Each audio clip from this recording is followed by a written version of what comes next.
నమస్కారం. ధర్మపథానికి స్వాగతం. మనందరికీ నిత్య జీవితంలో ఆధ్యాత్మిక పరమైన, ధార్మిక పరమైన, అలాగే లౌకిక పరమైన అనేక సందేహాలు కలుగుతూ ఉంటాయి. ఆ సందేహాలన్నింటినీ కూడా ప్రముఖ ఆధ్యాత్మికవేత్త, రామాయణ ప్రవచన సుధాకర, అలాగే ఎన్నో ప్రవచనాలు చేసి తెలుగు వారందరికీ సుపరిచితులైనటువంటి బ్రహ్మశ్రీ డాక్టర్ మైలవరపు శ్రీనివాసరావు గారిని అడిగి నివృత్తి చేసుకుందాం. నమస్కారం గురువుగారు. నమస్కారం అమ్మా. ఎలా ఉన్నారు? బాగున్నానమ్మా. గురువుగారు, మన నిత్య జీవితంలో చిన్న చిన్న పనులు అంటే ఒక 5 నిమిషాలు కేటాయిస్తే జీవితంలోనే మార్పు వచ్చే అనేక అంశాలు ఉంటూ ఉంటాయి.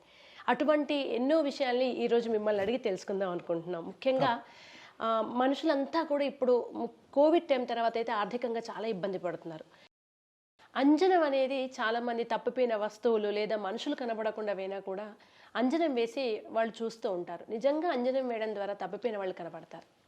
ఇది ఒక 40-50 ఏళ్ల క్రితం అమోఘమైనటువంటి తపశ్శక్తి, మంత్రశక్తి బాగా ఉండేటటువంటి వాళ్ళు నిస్వార్థంగా కృషి చేసినటువంటి వాళ్ళకి సాధ్యమవుతూ ఉండేది. నేను ఎరుగుదును కాబట్టి చెప్తున్నాను తప్ప ఏదో గాలి మాటలు మాత్రం కాదు. చేతి నిండా కాటుకుని బుసుకుని, అమ్మాయి నీ జూకాలు పోయాయా, ఎవరోనమ్మా బాగా ముసిలావిడ నడుము వంగి తీసుకువెడుతున్నట్టుగా కనిపిస్తుంది అని చెప్పేవారు. ఈవిడ ఆ చుట్టుపక్కల ఉండేటటువంటి ఎవరైతే కూలివాళ్ళు, నడుము వంగిన వాళ్ళు, వాళ్ళ ఇంటికి వచ్చేవాళ్ళు గమనించుకుని ఆవిడెవరో తీశారనే విషయాన్ని అర్థం చేసుకుని కాస్త తెలివితేటలు ఉన్నవాడైతే ఆవిడని మళ్ళీ ఇంట్లోకి రప్పించేవాళ్ళు కాదు ఒక జాతి వాళ్ళు. ఇంకోళ్ళు అయినట్టయితే, అమ్మా నువ్వు తీసావని మాకు బాగా అనుమానంగా ఉందని నిదానంగా అడిగేవారు. కొందరైతే పెద్దగా వాళ్ళతో దాడి చేసి దెబ్బలాడి విరోధాన్ని తెచ్చుకుని మొత్తానికి సాధించగలిగింది ఏమంటూ లేకుండా మాటలు లేకుండా చేసుకునేవాళ్ళు.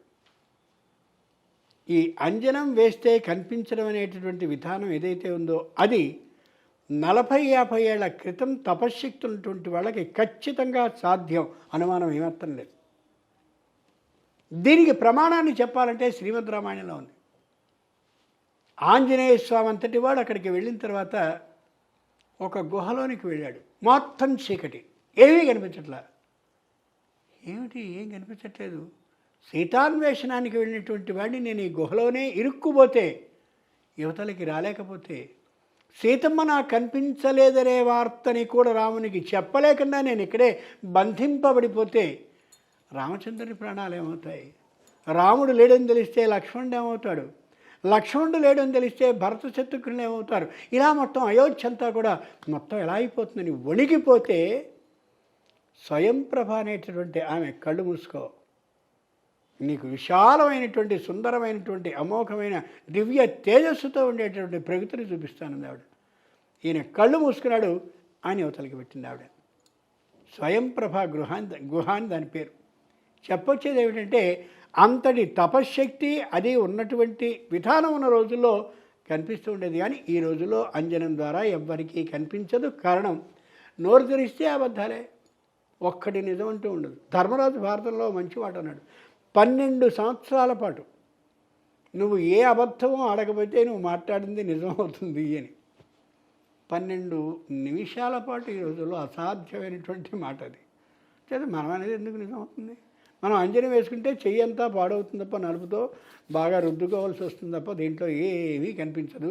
మోసం చేయాలనుకుంటే అబ్బో నాకు ఎంత బాగా కనిపిస్తుందో అని చెప్పచ్చు. నిజంగా అంజనంలో అలా కనిపించితే ఏది దొంగలు ఎవరు పట్టుకుపోయారు, పోలీస్ స్టేషన్ వాళ్ళందరూ కూడా ఇక్కడికి వచ్చి ఈ దగ్గర అంజనం ఏం చేసుకుని ఎక్కడున్నారో చెప్పేసుకుంటే అయిపోతుందిగా. ఎందుకు ఈ స్టేషన్లు, ఈ పరిశోధన, సిబిఐ గోళ ఎందుకు? ఆలోచించాలన్న పూర్వపు శక్తిని ఈవేళ బలహీనతని ముడివేసి వీళ్ళ దగ్గర నుంచి గుంజేయడం నేరం, తప్పు.